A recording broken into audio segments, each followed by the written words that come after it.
ትናንትና በስቲያ በሃላባና ከምባታ መሰል ቆይታ አድርገን ነበር።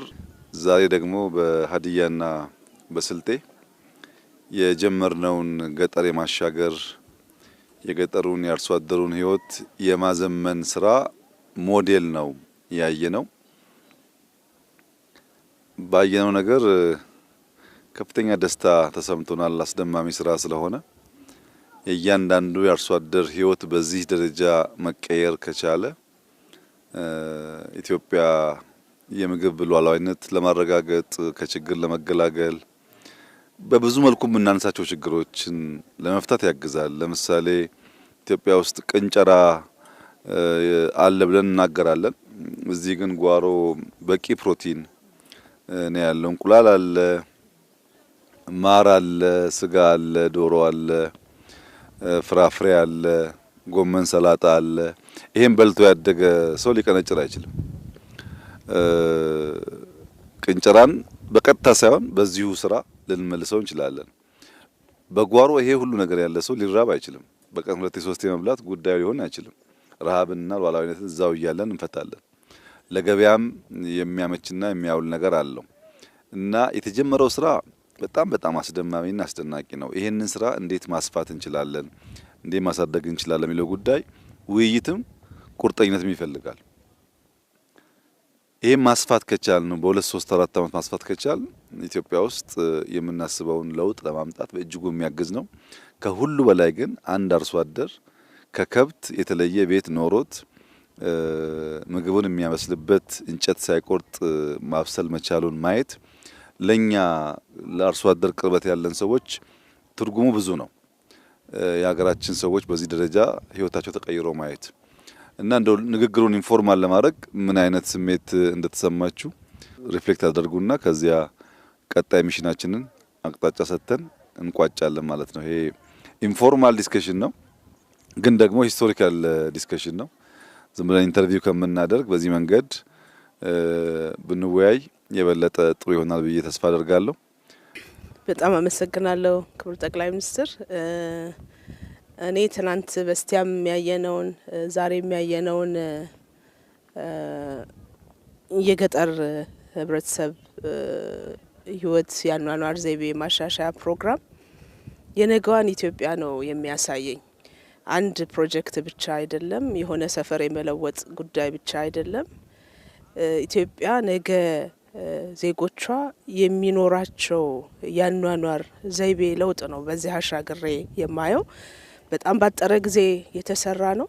ከተማ ላይ የማይገኝ ያልተበከለ ንጹህ አየር ሁሉንም ለህብረተሰብ እድገት ወይም ለአንድ ጤናማ ልጅ እድገት የሚያስፈልጉ ምግቦችን የትም ሳይሄድ ከጓሮ ቀንጥሶ ማየት የአእምሮ ምግብ የሚያገኝበት ለአካልም ምግብ የሚያገኝበት ንጹህ በሆነ ስፍራ ብርሃን ኖሮት ኢነርጂ አግኝቶ ላይፉን ትራንስፎርም አድርጎ የሚኖር ማህበረሰብ በእርግጥም የተለምነው ብልጽግና የእውን የመሆኛ ጊዜው ብዙ ሩቅ እንዳይደለ ማሳያ አድርጌ ነው የተገነዘብኩትና በጣም ትልቅ ተስፋ፣ ትልቅ አቅም በትንሽ በራስ ሀብት በራስ አቅም ክህሎትን፣ እውቀትን እና የአካባቢ ሀብትን አገናኝቶ በልብ ማየት የሚችል የአመራር ዘይቤ በአይን ብቻ ሳይሆን መኖር ሲችል እንደዚህ አይነቱ ነገር እንዴት ባጠረ ጊዜ እውን መሆን እንደሚችል አብይ ማሳያ ነውና በእኔ እምነት ባጭር ጊዜ ሁሉም የህብረተሰብ ክፍል ካበረ ከተባበረ ኢትዮጵያን ባጭር ጊዜ የመቀየር ትልማችን እውን ይሆናል የሚል ተስፋም ጭምር የሰነኩበት ነው። አመሰግናለሁ። አመሰግናለሁ ክቡር ጠቅላይ ሚኒስትር። ከከተማ ኮሪደር ወጥተን ወደ ገጠር ኮሪደር ስንገባ ማህበረሰቡን እንዴት ባለው አቅም ባለው በአካባቢ ሪሶርስ ማበልጸግ እንደሚቻል ሀገር የምትበለጽገው ቤተሰብ ሲበለጽግ ማህበረሰብም እንደዚሁ ነውና ይሄ ትልቅ ማሳያ ነው። የነበረ ግን ያላየ ነው።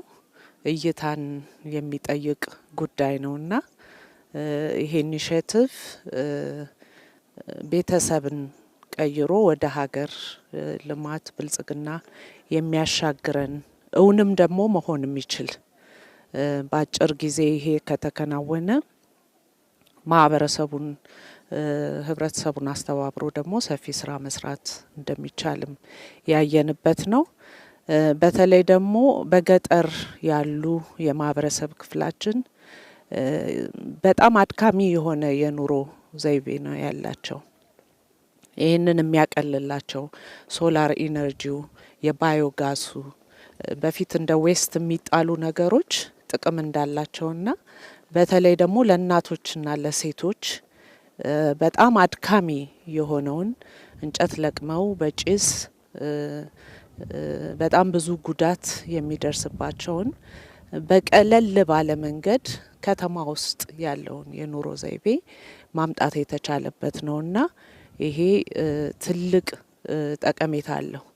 ቤተሰብ ጤናማ እንዲሆን ከብት ሰው ሁሉም አንድ ላይ ከሚኖርበት በዘመነ መንገድ በገጠርማ አካባቢ እንደዚህ አይነት የተሻለ ህይወት መኖር እንደሚቻል ጤንነቱ የተጠበቀ አእምሮ የታደሰ ማህበረሰብ ከህፃናትም ጀምሮ ሁሉንም ነገር የያዘ ስለሆነ የምግብ ዋስትናንም ከማረጋገጥ አኳያ ቀጣዩንም ትውልድ የመገንባት ስራ ነው ብዬ ነው ማምነውና በጣም እጅግ ተደስቻለሁ። አመሰግናለሁ። እሺ አመሰግናለሁ። እኔ በዋናነት መናገር እንፈልገው የእይታ ላይ ያለውን ለውጥ ነው መናገር እንፈልገው።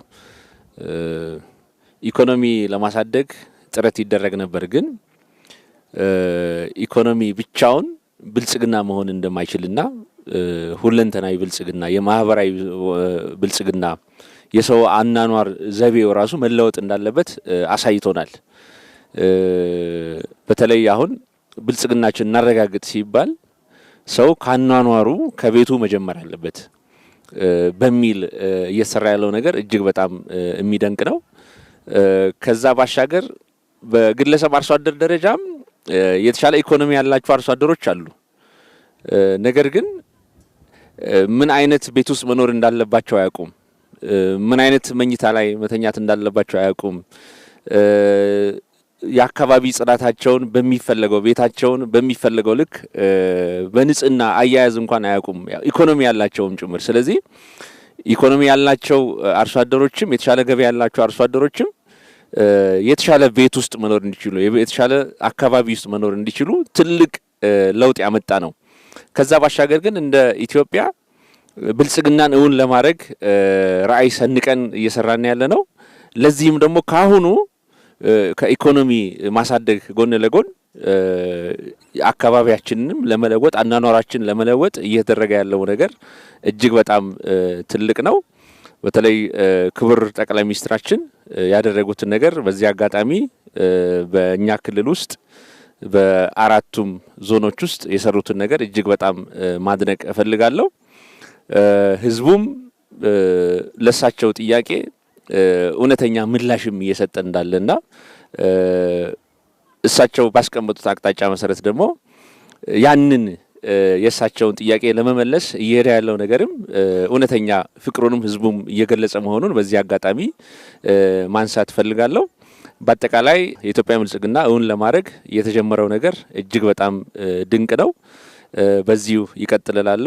እኛም ደግሞ የበኩላችንን እሳቸው በሰጡን አቅጣጫ መሰረት ተጨማሪ ሞዴል ነው አሁን የተሰራው ተጨማሪ ቤቶችን ተጨማሪ መንደር ለመፍጠር ደግሞ በግልም በጋራም ኃላፊነታችንን ለመወጣትም ዝግጁ መሆናችንን በዚህ አጋጣሚ ለመግለጽ ፈልጋለሁ። አመሰግናለሁ። እጅግ አድርጌ አመሰግናለሁ። ክቡር ጠቅላይ ሚኒስትር ዶክተር አብይ ይሄ ስራ በጣም በትልቁ አካባቢ እንዲለወጥ ትልቅ ውጤት አምጥቷል። በባዶ ቦታ ነው የጀመርነው። በትንሽ ጊዜ ውስጥ አካባቢ መቀየር እንደሚቻል ኑሮን ማሻሻል እንደሚቻል ይህ ሂደት ደግሞ በቅንጅት ሲመራ የፕሮጀክት አስተሳሰብ መምራት ስንችል በቀላሉ መስራት እንደሚችል ተረድተናል። ሌላው ያለን ነገር እንዳልተጠቀምንም አይተናል። አብዛኛው ይሄ ቤት የተሰራበት 90% አፈር ነው፣ 10% ነው ሲሚንቶ የተጠቀም ነው። ስለዚህ በቀላል በአካባቢ ቁሳቁስ ዜጎቻችን የተሻለ ኑሮ መኖር የሚችሉበት ሁኔታ መፍጠር እንደምንችልም አይተናል። ስለዚህ ያለን አቅም አልተጠቀምንም የሚለው ወስደን አቅማችን እንድናይ አስችሎናል። በፉክክር መስራትም ውጤት እንዳለው አይተናል። ይህ ፕሮጀክት ሲመራ የአሰራር ሂደት ነበረው። ሂደቱን የሚከታተሉ ነበሩ፣ የሚቆጣጠሩ ነበሩ። ደረጃ እያወጡ የሚያሳውቅን የጽህፈት ቤቱም ነበረ፣ ፕሮጀክት ኮንሰልታንትም ነበረ። ስለዚህ አጠቃላይ ስራዎች በቅንጅት ሲሰሩ የቁጥጥር ስርዓት ሲኖራቸው የፉክክር ስርዓትም የትብብር ስርዓትም ሲኖራቸው ውጤት እንደሚያመጡም አይተናል። ይሄ ለዚህ አካባቢ ትልቅ ጸጋ ነው። ይሄን አይተን በቀጣይ ለመስራትም ዝግጁ ነን። ብዙ አርሶ አደሮችም ስልጠና ወስደዋል፣ ወጣቶች ስልጠና ወስደዋል። አሁን እኛ ማሽኑን ገዝተናል፣ ማምረቻውን የማሽኑን ገዝተናል፣ ዝግጅት አድርገናል። ስለዚህ በጠቅላይ ሚኒስትሩ መርሶ የተሰጠንንም ሀሳብ ከመነሻም ሞዴል እንደሆነ እንደምናሰፋው ውስጣችን ነበረ። ለዚህ በቂ ቅድመ ዝግጅት አድርገናል። የተጀመሩ መንገዶች ውጤታማ እንደሆኑ አይተናል። ይሄን አስቀጥለን እንቀጥላለን። እጅግ አድርጌ አመሰግናለሁ። አመሰግናለሁ። እኔም ሀሳብ መስጠት የምፈልገው በተለይ እይታው ላይ ነው። ያው በተለይ እኔ ፐርሰናሊ የሚደንቀኝ ከለውጡ በኋላ ብዙ አዳዲስ ነገሮች እየወረዱ ነው ያሉትና በሚወርዱ ጉዳዮች ደግሞ ያሉ ጉዳዮች ናቸው ማለት አሁን መሬቱን ብናይ ያለ ነው፣ ሰውን ብናይ ያለ ነው፣ አመራሩን ብናይ ያለ ነው። ግን አዳዲስ እንደዚህ አይነት አይዲያዎችን ክሬት አድርጎ ወደ አዲስ ነገር መለማመድ ላይ መግባት ላይ ብዙ ያዝ የሚያደርጉ ነገሮች ነበሩ። አሁን ግን ወደ አዳዲስ ነገሮች በተለይ ጠቅላይ ሚኒስትራችን አዳዲስ ነገሮችን ወደ ታች ያወርዳሉ። እታች ያለውም አካል ተከታይ የሆነ የመጣበት ሁኔታ ነው ያለውና ወዲያው ተቀብሎ ተግባራዊ ማድረጉ ላይ ትልቅ ለውጥ ነው እያየን ያለ ነው ማለት ነው። ይሄን ቦታ ሲጀመር ያየ ሰው ለማመን የሚያቅት ስራ ነው የተሰራው ማለት ነው እና በአንድ ቦታ በትንሽ ቦታ ሁሉንም ነገር ማሳካት እንደምንችል ጭምር ያየንበት ሁኔታ ነው ያለውና በተለይ ይሄ አካባቢ ደግሞ መስመርም ስለሆነ መንገድ ዳርም ስለሆነ አጠቃላይ አገር አቋራጭ መኪናዎችም ሁሉ ሲመጡ እየወረዱ እያዩ ፎቶ እያነሱ ተሞክሮን እየወሰዱ እየሄዱ ያለበት ሁኔታ ነው ያለውና ትልቅ አቅም ነው እየሆነ ያለው። እኛ አሁን ውስጣችን እየተነጋገርን ያለ ነው እንደ ክልልም እንዴት ነው ማስፋት ያለብን ይህን ጉዳይ ብለን ነው እያሰብን ያለ ነውና በጣም ነው እኔ ውስጤን የነካው። ትልቅ ስራ ነው የተሰራው። አርሶ አደሩም ጭምር መስራት ከተቻለ ለውጥ ማምጣት እንደሚቻልም ጭምር ቁጭት የፈጠረበት ሁኔታ ነው ያለው። በዛ በኩልም ያለው አርሶ አደር እዚህ ማሳ ላይ ያሳረፍናቸውን ነገሮች በሙሉ ማሳረፍ ጀምሯል። ኢቭን ማቴሪያል ጭምር መሰብሰብ የጀመረበት ሁኔታ ነው ያለውና ስለዚህ መስራት ከተቻለ ለውጥ ማምጣት እንደሚቻል በአጭር ጊዜ ውስጥ ማሳካት እንደሚቻል ትልቅ ትምህርት የወሰድኩበት ነው የሚለውን ነገር ለማንሳት ነው። አመሰግናለሁ ክቡር ጠቅላይ ሚኒስትር። ያው በብልጽግና ሀሳቢ አርሶ አደራችን እያደገ ነው ያለው። እየሰራን ያለው ስራ የተቀናጀ ግብርና ለመስራ ገጠር ኢኮኖሚው እያደገ ነው። አርሶ አደሩ ገቢው እያደገ ነው ያለው። ግን ገቢው እያደገ ሲሄድ የተሻለ ኑሮ ፍለጋ የተሻለ አኗኗር ዘመናዊ አኗኗር ፍለጋ ወደ ከተማ ነው የሚፈልሰው። ይሄ የተሻለ ኑሮ ከተማ ብቻ ሳይሆን የተሻለ አኗኗር ዘመናዊ አኗኗር ገጠር ላይ መፍጠር እንደሚቻል የተረጋጋ ህብረተሰብ መፍጠር እንደሚቻል ያ የተረጋጋ ህብረተሰብ ደግሞ ለጀመርነው የበለጸገ ቤተሰብ ማህበረሰብ እና ሀገር ግንባታ ትልቅ ፋይዳ ትርጉም አለው የሚል አስተያየት ነው ያለኝ። ባለፉት 3 ወራት የፕሮጀክት ሀሳብ ማለት ምን ማለት እንደሆነ ክትትል ምን እንደሚያመጣ በመፈጸም አቅም በጥራት በወጪ መቀነስ ምን እንደሚያመጣ እኛም የተማርንበት ነው። ይሄንን አስፍተን ወደ መላው የገጠርቷ አካባቢ እንግዲህ የብልጽግ አርሶ አደሮች መንደር ሁሉም አካባቢ እንዲፈጠር የተሻለ ኑሮ ከተማ ብቻ ሳይሆን የተሻለ ኑሮ ዘመናዊ ኑሮ ገጠር መኖሩን ማሳያ ነው። እኔ የዛ ነው ብዬ ነው የምወስደውና እጅግ ታላቅ ስራ ታላቅ ሀሳብ ኢትዮጵያን የሚያሻግር ስለሆነ እኔ በጣም ደስተኛ ነኝ። እንደ አንድ ዋና ገበሬ በጣም ነው ደስታዬ ወደር የለውም ለማለት ነው። አመሰግናለሁ። ቅርብ ጊዜ ወዲህ ገጠር ከወጣው ረጅም ጊዜ ሆኖኛል። አትሊስት ወደዚህ አካባቢ መጥቼ አላቅም። መምጣቴ እንዲያየሁትን ነገር በማየቴ በጣም ደስተኛ ነኝ። ብዙዎቻችሁ አንስታችሁታል። የአመለካከት ጉዳይ ነው። አገር መቀየር በሚደረግ ጥረት ውስጥ ትልቁ ፈተና የአመለካከት ነው የሚሆነው። ሰለሞን ደሬሳ የሚባል ባለቅኔ አሁን በሕይወት የለም። ብዙ ኢትዮጵያዊ ላሊበላና አክሱም ፊት ቆመው እንዴት እንደማይሰሩ ነው የሚያስበው ነው የሚለው። ቆመው መጀመሪያ ይመጣለት አይሰሩም ነው የሚለው። አስታውሳለሁ ግብርና ማዘመን ምናምን ሲባል ቴክኖሎጂ እንዲቀስሙ ጃፓን የሄዱ የኛ መሐንዲሶች ነበሩ። ሲመለሱ የትም ፈቅ ልንል አንችልም የሚል ትምህርት ነው ቀስሞ የመጡት። ቢኮዝ ጃፓን የደረሰችበት ደረጃ ላይ አይተህ አሁን ያለንበት ሰው አንችልም የሚል መንፈስ እንደ ማህበረሰቡ የሚገልጸን ነው እንጂ አሁን ያየኋቸው ቤቶች ንጹህ መሆናቸው ብቻ አይደለም፣ ሁሉም ነገር የተሟላባቸው መሆናቸው ብቻ አይደለም፣ በራስ አቅም በአካባቢ አቅም የተሰሩ መሆናቸው ነው። ከሁሉም በላይ አመራር ውስጥ ያለ ሰው ሳይቀር የራሱን ንጽህና የማይጠብቅበት ንጽህና የሚጠበቅበት ቦታ ለማግኘት ቤት ለማግኘት የግድ ቦታ መቀየር አለበት ብሎ የሚያምንበት አገር ውስጥ ነው የኖር ነው። እስካሁንም ያ አመለካከት ሙሉ በሙሉ ተሰብሯል ማለት አይቻልም። ገጠር ውስጥ አስተማሪ ሆኖ የተመደበ ሰው ገጠር ውስጥ የሚያስተምራቸውን ነገሮች አፕላይ አድርጎ ሰው መቀየር የሚችልበት እድል ይጠቀማሉ። አይጠም የሚጎሉት ያሉት ጎደሎች እንደተጠበቁ ነው። የተሻለ ኑሮ ለማግኘት መዛወር እንዳለበት ነው የሚያምነው። አጠገቡ ላለ ተለቅ ላለ ከተማ ቀስ ብሎ ደግሞ አዲስ አበባ የበለጠ ስትዛወር ደግሞ የተሻለ ኑሮ የሚገጡ ነው። አገሩ በሙሉ አዲስ አበባ ሊዛወር አይችልም። አገር በሙሉ ዞን ከተማ ውስጥ ሊዛወር አይችልም። ሶ ይህን አመለካከት ለመስበር የሚያስችሉ ስራዎች እንደተጀመሩ የሚያሳይ መሆኑ ነው ለምታይ። ሶ በሎካል አቅም መሰራት ይችላል። መምራት ግን ይጠይቃል። ነሰሰርሊ ሶፊስቲኬትድ የሆነ የአመራር ጥበብ የፕሮጀክት አቀራረጽ ማለት አይደለም።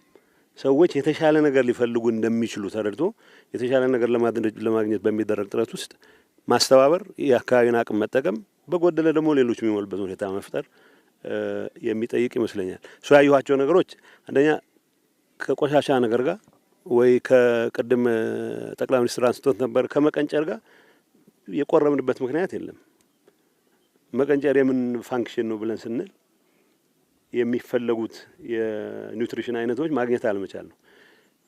እኔ ወይ ጤናዬን ለማስተካከል ወይ ያለኝን አሁን አንዳንድ የሚገጥሙንን ችግሮች ለማስተካከል ብሎ ሐኪም ይሄንን ብትመገብ ብሎ የሚነግርህ ነገር አሁን እዚህ እያንዳንዱ ገበሬ ቤት ውስጥ አለ። ይሄ የሚፈጥረው ምሳሌ ነው። ትልቁ አቅም የሚፈጥርልን ይመስለኝ። ድሮ ንጹህ ቤቶች ያላቸው ጎረቤቶቻችን ጋር ብዙ ሰው ለመሄድ ይሞክራል። ያው ያምረን ነበር ማለት ነው ንጹህ ቤቶች። ሶ መስራት እንደምትችል ካወቅ የሌላ ሰው ንጹህ ቤት ሳይሆን የምታማትረው የራስን ቤት ንጹህ ማድረግም ላይ የምትተጋበት ሁኔታ ይፈጠራል። መጨረሻ ማንሳት የምፈልገው ይሄ መንገድ ዳር ያለ ነው። እንደተባለው ከተሜነት የማይቀር ነገር ነው፣ መከተም አለበት። ከተሜነት ከአሜኒቲስ ማቅረብ ጋር ከሌሎች ከነዚህ ጋር ከተያያዙ ሌሎች ጉዳዮችም ጋር አቅርቦት ከማቅረብ ጋር አስተዳደር ጋር ተያይዞ ችግሮች ከመፍታት ጋር ከፍትህ ጋር ሁሉም ጋር የራሱ የሆነ ትልቅ አዎንታዊ ሚና ስላለው የማይቀር ጉዳይ ነው። ግን እዚህ ትልቅ አስፋልት እያለፈ አይ ትንሽ አጋጣሚዎች ለመጠቀም ተጠጋግቶ የሚሰሩ ሳይሆን አስቀድሞ ከተሜነት የማይቀር ከሆነ በታቀደ መልኩ ከተሜ የምትሆንበትን ሁኔታ ለማድረግ የሚያስችል እድል ይፈጥራል የሚል እምነት አለኝ። በራስ አቅም በሎካል አቅም እኔ አመራር በመኖሩ የተፈጠረ ብቻ ሳይሆን አመራሩም የበለጠ እንዲተጋ አቅም ይፈጥር ነው የሚል እምነት አለኝ። ሶ ሁለት ሉፕ ነው ያለው። አመራሩም አቅሙን ያሳርፍበታል። ይሄ መለወጥ ደግሞ ሌላው አመራር ላይ የሚሆን ኢቭን ይህን ነገር ኢኒሼት ያደረገው ኃይል የበለጠ እንዲነቃቃ የሚያስችል ጉልበት ይፈጥርለታል የሚል እምነት አለኝ። ለእኔ ሀገር እንደ ሀገር እንድትቀየር በሚደረገው ጥረት የሚጀመሩ ፕሮጀክቶች ኮስታቸው ምንም ይሁን ምን የወሰዱት ጊዜ ምንም ይሁን ምን ከዛ በኋላ የሚፈጥሩት ዳይናሚክስ ነው ሀገር የሚቀይረው። ለካ እንደዚህ ማድረግ ይቻላል የሚል በህብረተሰብ ዘንድ የሚፈጥረው ንቅናቄ ስለሆነ አይ ቲንክ እነኚህ ነገሮች ለማስፋት በእያንዳንዱ ቦታ መዞር አይጠበቅም። ይሄን ኤግዛምፕል የወሰደ ሰው ኃላፊነት ወስዶ እንደዚህ አይነት የሚያምሩ ቦታዎች እንዲታዩ ለማድረግ የሚያስችል የራሱ ግዴታ መሆኑን አውቆ ያው በሀገር ማይኮራ ሰው የለም። ሚሊዮነር የሆነ ሰው ቢሊዮነር የሆነ ሰው የሆነ በዓል ሲኖር ወይ ወደ ስልጤ ይመጣል ወይ ወደ ሀዲያ ይመጣል የትም ሀገር ቢኖር። ሶ በሀገራችን መኩራት ካለብን በእኛ ምጽዋት የሚኖሩ ወላጆች እንዲኖሩን ሳይሆን ወላጆቻችን ራሳቸውን ችለው ያለ ምንም ስጋት ንጹህ መኝታ ውስጥ 2-3 ቀን ማሳለፍ የምንችልበት ሁኔታ መፍጠርም ራሱ ማገዝ እንዳለብን አውቀን በዛ መልኩ ብንንቀሳቀስ ይሄ አሁን የምናየውን በአነስተኛ ደረጃ የሚታዩትን ነገሮች በስፋት ማድረግ ማይቻልበት ምክንያት የለም።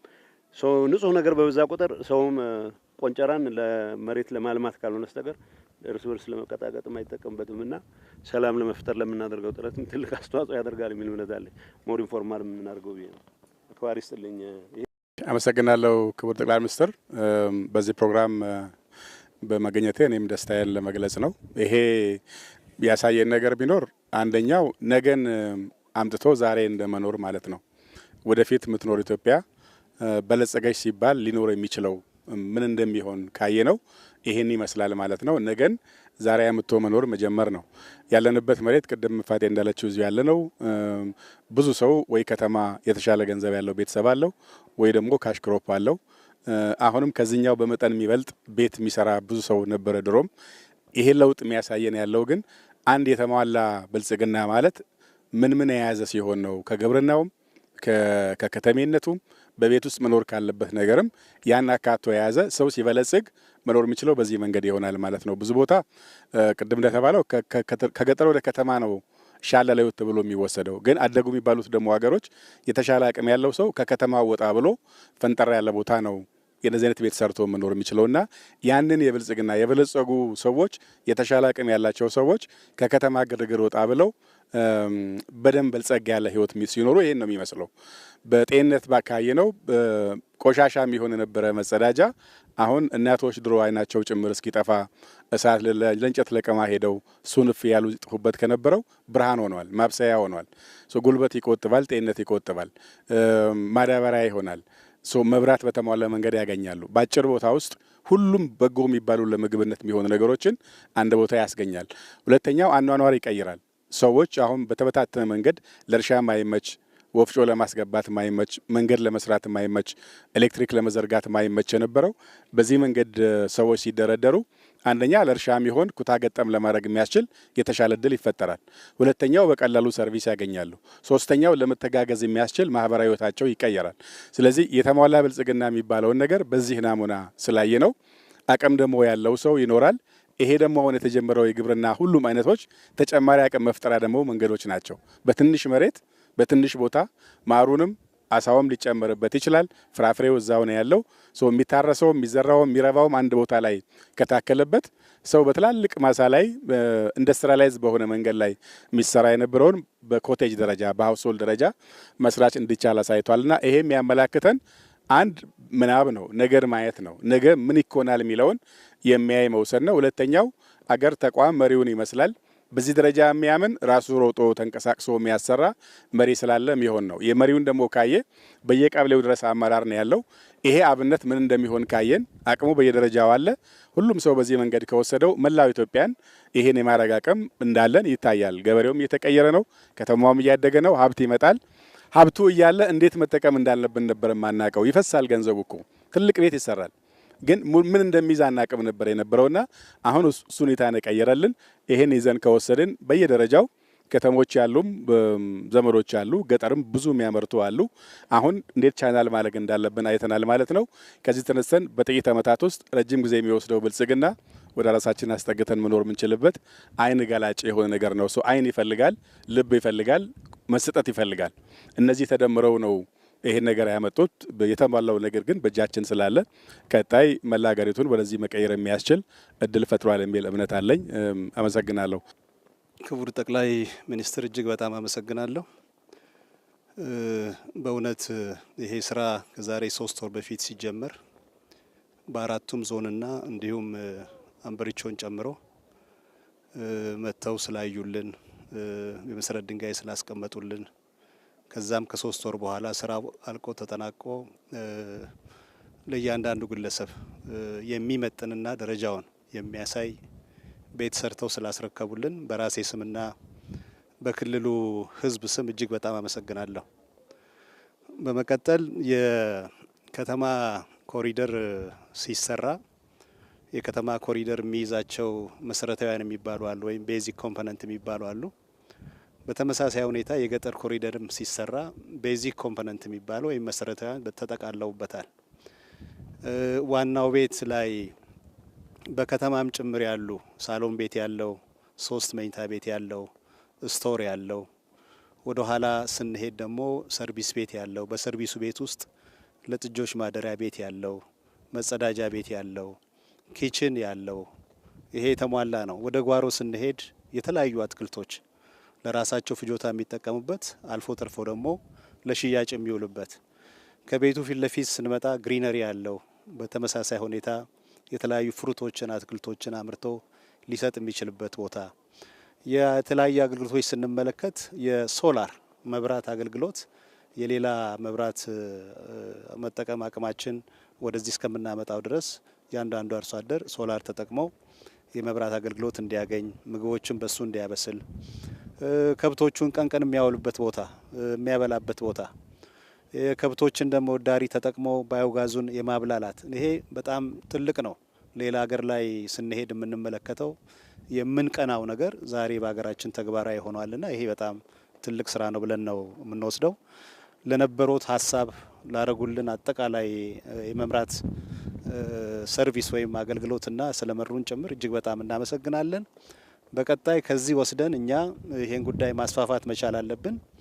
የከተማውን ህዝብ ኑሮ ለመቀየር ያሰብናቸውን የተለያዩ ኢኒሼቲቮች ተግባራዊ በምናደርገው ልክ የገጠሩንም ህዝብ በተመሳሳይ ሁኔታ ተረባርበን በአጭር ጊዜ በተሰጠን አሳይመንት መሰረት በቅርብ ጊዜ እነዚህም በመቶ ማባዛት በሺዎች ማባዛት የህብረተሰቡን አቅም ማስተባበር የአመራሩን አቅም ማስተባበር እና ሙሉ ጊዜያችንን በስራ ላይ እንደምናሳልፍ ቃል እየገባውሎት አሁን የጀመርናቸውን ስራዎች በተለያየ መንገድ ሳይሰሩ ለማደናቀፍ የሚሞክሩ አካላት ጊዜ የለንም፣ ጆሮአችንም ለነሱ አንሰጥም። ሙሉ ጊዜ 24 ሰዓት ህብረተሰቡንና አመራሬን ይዤ በስራ ላይ እንደማሳልፍ በዚህ አጋጣሚ ቃል እገባለታለሁ። አመሰግናለሁ። መልካም ውይይታችን በጣም ሸጋ ነበር። የተማማርንበት ሀሳብ የተለዋወጥንበት ለነገ ስራችንም ስንቅ የያዝንባቸው አንኳር ጉዳዮች የተነሱበት ነው።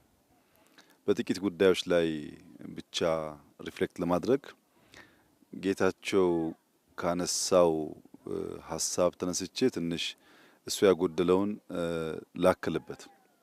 ጌታቸው ምን አለ ነገር ስናይ እንዴት እንደማይቻል ለመተንተን ነው የምናየው። እንደዚህ አይነት አደገኛ ባህል አለ። ውጭ ሀገርም ስንሄድ ርቀዋልና አይደረስባቸውም ብለን ለመማር መጣልና ያለው ትልቅ አባባል ነው።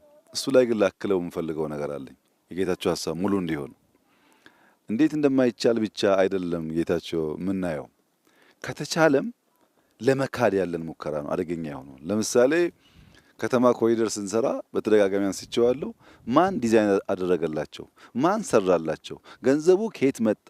ሌላ ሰው የሚፈልገው ላሊበላም ቢሆን ሲሄድ እንዴት እንደማይሰራ ማመን ብቻ ሳይሆን ኢትዮጵያ ያልሰራው ሙሉ ዲዛይኑን ከሌላ አገር ጋር ማያያዝ፣ አክሱምን ሲያ ከሌላ አገር ጋር ማያያዝ፣ የኑቢያን የኩሽን የአክሱምን ስልጣኔ የፑንትን ስልጣኔ የማያምንና የማይቀበል እሳቤ ነው ያለው። ከቀደም ከሰለጠኑት ውስጥ ከቅድመ አክሱም የፑንት ስልጣኔ፣ የኩሽ ስልጣኔ፣ የኑቢያ ስልጣኔ ራሱ የአክሱም ስልጣኔ የነበረበት የዛጉዌ ስልጣኔ የነበረበት ሀገር አሁን ከዛ ያነሰ ስራ ሲሰራ ሲያይ ሌላ ባለቤት ፈላጊ እንጂ ይቻላል ብሎ አያስብም። ከተማ ላይ አይቼዋለሁ ይሄን ነገር። ማንኛውም ስራ ስንሰራ ማን ሰራላቸው ቱ ዘ ኤክስተንት ማን ጻፈላቸው ብሎም ያስባል። አንችልም አይቻልም ባዮች ነን። ተችሎ ስናይም የኛ አይደለም ብለን ባለቤት ፈላጊዎች ነን። እርግጠኛ ሆኜ የምነግራችሁ ይሄንን ቪዲዮ በርቀት የሚያዩ ሰዎች ሌላ ሀገር ሄደው ነው የቀረጹት ሊሉ ይችላሉ። ያለ ማመን አለ። ኢትዮጵያን እንችላለን እንበቃለን ብሎ ማመን ላይ ውስንነት አለና ጌታቸው ትክክል ነው። ግን ቢታከልበት ብዬ የማስበው እንዴት እንደማንችል ብቻ ሳይሆን ተችሎ ስናይ ደግሞ ለመቀበል ያለን መተናነቅና መቸገር በጣም ይገርመኛል። በሁሉ ስራዎቻችን እኔን ራሴ ማለት ነው ማን ዲዛይን ያደረገልህ? ማን አገዘህ? ገንዘቡን ማን ሰጠህ ነው እንጂ ኢትዮጵያ ትችላለች ብሎ ትልቁም ትንሹም አያምንም። ይሄ ደግሞ የእሳቤ ስብራት በተግባር ቁም ነገር እንዳንሰራ ያደርገናል። እንችላለን፣ እኛም ማንችለው ነገር የለም። እንዳንችል ያደረገን የትኩረት የአቅጣጫ ስህተት ነው። እሱን ካስተካከል እንደሚቻል አይተናል። ማስፋትም እንዲሁ ይቻላል። ሁለተኛው ሬድዋን ያነሳው ክሪቲካል ነገር አለ። ለመከተም ከተሜነትን ለማስፋፋት ከወዲሁ አስበን መስራት አስፈላጊ ነው የሚባለው ጉዳይ ከተማ ላይ አንድ ችግር አለ። ሁላችሁም ታስተውሉ ከሆነ መተኛት አይቻልም። አንድ ሰው ታሞ እናቱ ታማ በመከራ ሊያስተኛ ፈልጎ ሌሎች ለራሳቸው ጉዳይ ለሚያደርጉት የድምፅ መታወክ በሽተኛ መተኛት አይችልም። ሰው ስራ ላይ አምሽቶ አንድ ሰዓት ልረፍ ብሎ መተኛት አይችልም። አንዱ ለራሱ ደስታ ለራሱ ነፍስ ስጋ እርካታ ሌላውን ማወክ መብቱ ነው ይመስለው። ይሄ በሁሉ ዓለም የሌለ ነገር ነው። እኛ ሰርጉ የኔ ነው፣ ግን ሌላ በሽተኛ ካላወቅኩ መንገድ ካልዘጋው ሰርግ አይመስለኝም። ለቅሶ የሞተብኝ ሰው እኔ ነኝ፣ መንገድ ካልዘጋው ሌላውን ካላወቅኩ አስፓልት ላይ ድንኳን ካላሰርኩ የኔ ለቅሶ የተከበረ አይመስለኝም። ዓለም እኔ ብቻ አይደለሁም። እምነትም ይሁን ለቅሶም ይሁን ሰርግም ይሁን የግል ጉዳይ እንጂ ሌላውን ሰው የሚያወቅ ከሆነ የሚረብሽ ከሆነ በማህበር የመኖር መሻታችን አደጋ ውስጥ ይገባል። የሰው ልጅ በምግብ ራሱን ለመቻል ነው መሰብሰብ የጀመረው። የሥራ ክፍፍል እያደረገ እየከተመ እየዘመንን መንግስት የፈጠረው። ያን መንግስት የፈጠረበትን ትተን ወደ ኋላ ተመልሰን የአንደኛው ኑሮ ዘዬ የአንደኛው አኗኗር ጎረቤቱን የሚያውክ እየሆነ ሲሄድ ሄዶ እድሜ የሚያሳጥር ብስጭትን የሚያበዛ በብስጭት በሽተኛ የሚያደርግ ነገር መፈጠሩ አይቀርም። አሁን ይህን ተመልከቱ። መንገዱ እዛ ማዶ ነው ያለው። 30-40 ሜትር ራቅ ብሎ ቤት ሲሰራ ይህ ሃይዌይ ነው። በየጊዜው ከሆሳና አዲስ አበባ ከአዲስ አበባ ወራቤ መኪና ይንቀሳቀሳል። መንቀሳቀስ አንከለክልም። ስራ ነው፣ ህይወት ነው። እኛ ራቅ ካላልን ግን መኪና ባለፈ ቁጥር መተኛት አንችልም ማለት ነው። እንረበሻለን። የሚረበሽ ሰው እንቅልፉ የተረበሸ ሰው ደግሞ ነገ ፕሮዳክቲቭ መሆን አይችልም። እና ራቅ ማለቱ ነገ ለመከተም ብቻ አለ። መንገዱን እናስፋ ብንል አናፈርስም፣ ሀብት አናወድምም ማለት ነው። ከመንገድ ባሻገር ዛሬም ደግሞ ቤቱን አራቅ ነው እንጂ አይሰራበትም ማለት አይደለም። መሬቱ የጎመን ቃሪያ፣ ሰላጣ ይሰራበታል። ይህንን የኑሮ ዘዬ መማር በብዙ መልኩ ለኢትዮጵያውያን የሚገባ እና የሚያስፈልግ እንደሆነ ይሰማኛል። ሶስተኛው በተለይ የክልላችን ርዕሰ መስተዳድር የዞናችንም አስተዳዳሪ መገንዘብ ያለባቸው ጉዳይ በቅርቡ መንግስት ከ1.5 ሚሊዮን ያላነሱ ቤቶች በሚቀጥሉት ዓመታት ገነባለሁ ብሏል። ይሄ ማለት አዲስ አበባ ላይ የሚገነባ አይደለም፣ የእናንተን ስራ ጨምሮ ነው። በየቀበሌው በየሰፈሩ የምንሰራቸው ቤቶች ናቸው ተደምረው በሀገር ደረጃ ያንን ውጤት የሚያመጡት። እኛ ከዛ በላይ ነው እቅዳችን፣ ግን የተጋነነ ቁጥር ተናግረን ሳንተገብር እንዳንቀርን ብለን የቀነስ ነው። እያንዳንዱ ቀበሌ ወረዳ በዚህ መልክ ስራውን ከሰራ ካለንም ጥርጥር ባነሰ ጊዜ ያንን ቤት ልናሳካ እንችላለን። ሰምታችሁ ይሆናል የ3D የቤት አገነባብ ቴክኖሎጂ ወደ ኢትዮጵያ እያመጣን ነው። ቤት እንደ ፋብሪካ የሚሰሩ ፋብሪካዎች እያመጣን ነው። በቀን 1 ቤት 2 ቤት መጨረስ የሚችሉ ፋብሪካዎች እያመጣን ነው። ብረት ገጣጥሞ ቤት የሚሰሩ ፋብሪካዎች እያመጣን ነው። እነዚያ ፋብሪካዎች ግን አንድ ሰፈር ሳይሆን በየመንደሩ መኖር አለባቸው። ከፍተኛ የቤት ችግር ስላለብን በስቶ ጸዳ ያለና የዜጎቻችን ኑሮ የሚያዘምን ቤቶች ማብዛት ይኖርብናል። ከዚህ አንጻር ቅድም ከዞኑ አስተዳደር ጋር ስነጋገር ከወረዳ ጀምሮ 80 የሚጠጉ ተመራጮች አሉ ብሎኛል። በወረዳ በዞን በክልል ምክር ቤት በፌዴራል ምክር ቤት የሚወዳደሩ 80 ገደማ በስልጤ ዞን ብቻ አሉ ብሎኛል። እኔ ለስልጤ ወንድምና እህቶቼ ማሳሰብ የምፈልገው ነገር እነዚህ 80 ሰዎች ቢያንስ 10 ቤት ካልገነቡ በሚቀጥለው ምርጫ አትምረጧቸው ነው። ያልሰራ ሰው መመረጥ የለበትም። ዝም ብሎ እያወራ ምርጫ የሚባል ነገር የለም። ጊዜ ያላችሁ አሁን 3 ወር ነው እኛ የሰራ ነው። እናንተ 6 ወር 7 ወር አላችሁ፣ 8 ወር አላችሁ። ከዚያ በላይ ማድረግ ትችላላችሁ። ያ ሲሆን ደረታችንን ነፍተን ሰራንል ብለን ነው እኛ ወደ ምርጫ የምንቀርበው እንጂ ገና ተስፋ እየሰጠን ከመረጥከኝ በኋላ እናደርግልሃለን እያልን ከሆነ መቼም ልንለወጥ አንችልም። እና እያንዳንዱ ሰው በዚህ አግባብ ሚናውን የሚወጣ ከሆነ ምን አይነት ከባቢ ልንፈጥር እንደምንችል አስቡት። ሁለተኛ ሰሞኑን በየዋህነት በስህተት አላባና ከምባታ ላይ 100 ቤት ስሩ ብያቸው ነበር። ካለማወቅ ነው፣ ይቅርታ ይደረግልኝ። ስልጤና ሀዲያ ግን ያ ቁጥር አይሰራም። 2 መልክ እንስጠው። አንደኛው በስልጤ አካባቢ የተወለዱ አመራሮች በየትኛውም ደረጃ ያሉ አመራሮች ቅድም ባልኩት መሰረት ለምሳሌ 80ዎቹ 10 ከሰሩ 800 ሆነ ማለት ነው። እያንዳንዱ ዞን ሚኒመም 1000 ቤት ካልሰራ እኔ ወደዚህ አልመጣም ተመልሼ 1000 ቤት ትችላላችሁ ሰርታችሁ ጥሩ እንመጣለን። ስንመጣ ግን በሁለት መንገድ ነው የምመጣው። አንደኛው ይሄ መንደር በሺዎች ሲገነባ የስልጤ ተወላጆች እንደው ቢያንስ በሁለት ሳምንት አንድ ቀን እሁድ የሁለት ሰዓት መንገድ ነች። በሁለት ሳምንት አንድ ቀን እሁድ መጥተው በጋራ በየቤቱ በልተው ጠጥተው ከተማ ቢሆኑ የሚያጠፉትን ገንዘብ ለአርሶ አደሮቹ ከፍለው ቢሄዱ እነሱንም ሞራል ይሰጣል፣ ካልቸር አይጠፋም፣ ዝምድና አይበላሽም፣ ማህበራዊ ኑሯችን የተጠናከረ ይሆናል። ሌሎች ደግሞ የስልጤ ተወላጅ አሁን ደግሞ በወር አንዴ በሶስት ወር አንዴ አንድ ቀን እሁድ ከሬድዋን ጋር ከሙፈሪያት ጋር ከኡስማን ጋር ጠዋት ነርተው መጥተው ክትፎ አለ አይብ አለ በጣም ብዙ ነገር አለ እዚህ በልተው ጠጥተው ሀገር አይተው ቢሄዱ መዝናኛም ነው። ሀገራዊ ትስስርን የሚፈጠር ነገር ነው።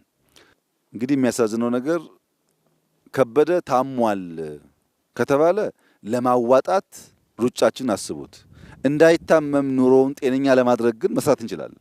ሽንት ቤት ካለው ከከብት ጋር የማይኖር ከሆነ ንጹህ ውሃ ካለው መብራት ካለው ሰውየው እንዳይታመም ማድረግ ስንችል ታሟል ብለን ብር እናዋጣለን። በተለይ በውጭ የሚኖሩ ዜጎቻችን ከበደ ሞተ ሲባል አስክሬን ለመላክ ብር ይዋጣል። ሳይሞት ነው ማገዝ፣ ሳይሞት ነው መደገፍ። ለአስክሬን ከምናዋጣ ለበሽተኛ ከምናዋጣ አሁን ብንሰራው ያንን ነገር እንቀንሰዋለን። ሶስተኛ ሰርግ።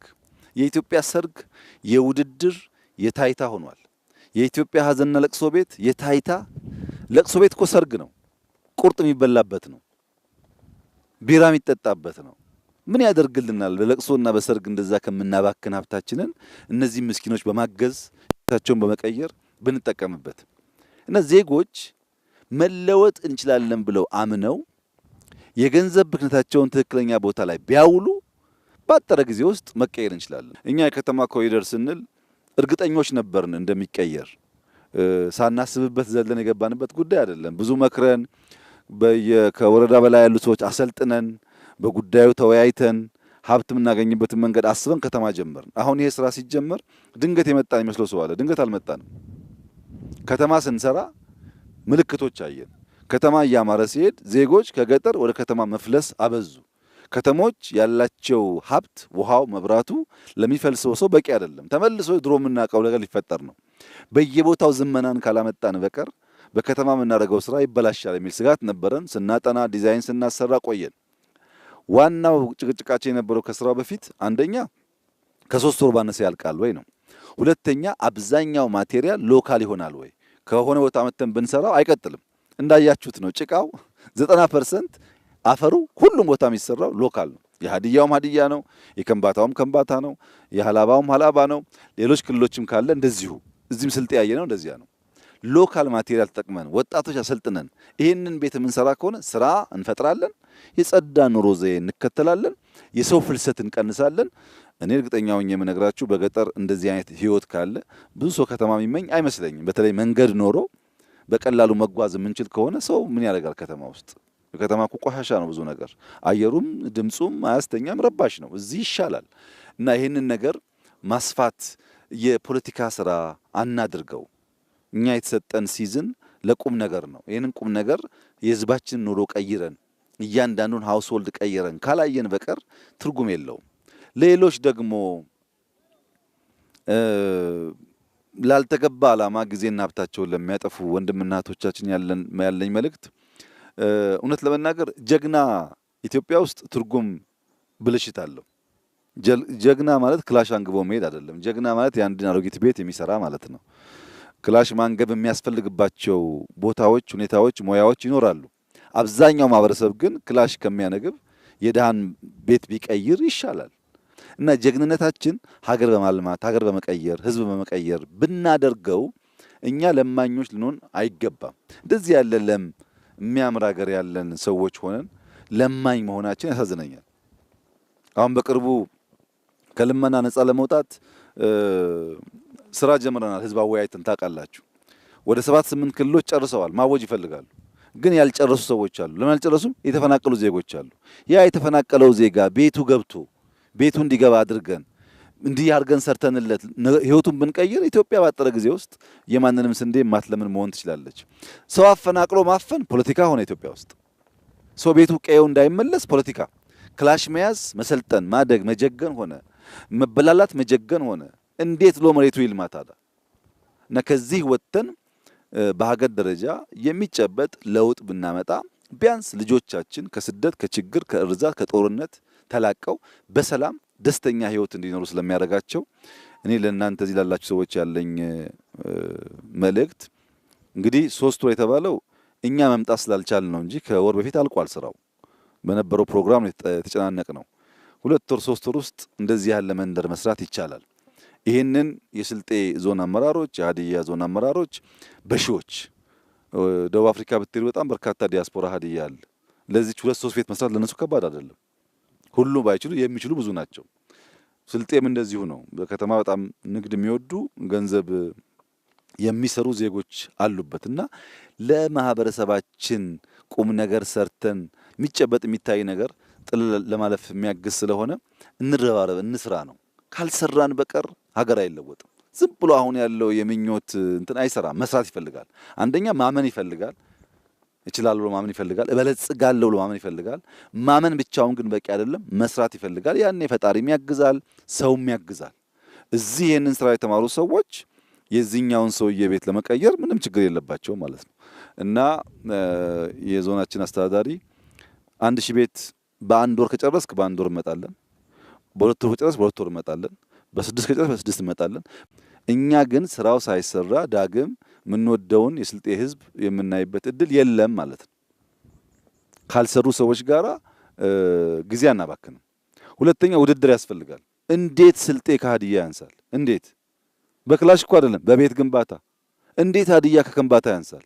እንዴት ከምባታ ከሀላባ ያንሳል? ውድድር የሚያስፈልገን ሀገራችን በመለወጥ ነው። የተለወጠ ስልጤ ካለ እንኳን ሀገሬው ሰው የውጭው መጥቶ ትምህርት ይወስዳል። ውድድሩ መሆን ያለበት በልማት ነው፣ በስራ ሁሉም ክልል ባለው አቅም ተዘርግቶ የዜጎቹን ህይወት የሚቀይር ከሆነ ካለምንም ጥርጥር የበለጸገች ኢትዮጵያ ማየት እንችላለን። እንተባበር፣ እንስራ፣ እንደመር፣ ወደ ውጤት ራሳችንን እናዘጋጅ። አንችልም የሚለውን የተሰበረ ሐሳብ እንስበር። ኢትዮጵያውያን እንችላለን። ድሮም ችለን አሳይተናል። አሁንም ችለን ማሳየት እንችላለን። ዛሬ ባየሁት ነገር በጣም ተደስቻለሁ። የምጠብቀው ነገር ነው። ግን በማዕከላዊ ክልል በ4ቱ ዞኖች የተሰሩ ሳምፕል ስራዎች በመላው ክልሉ ተስፋፍቶ ለውጤት እንዲበቁ የክልላችን ርዕሰ መስተዳድር ሌላ ስራ የለህም የአርሶ አደር ህይወት መቀየር ነው። እጅግ አድርጌ አመሰግናለሁ።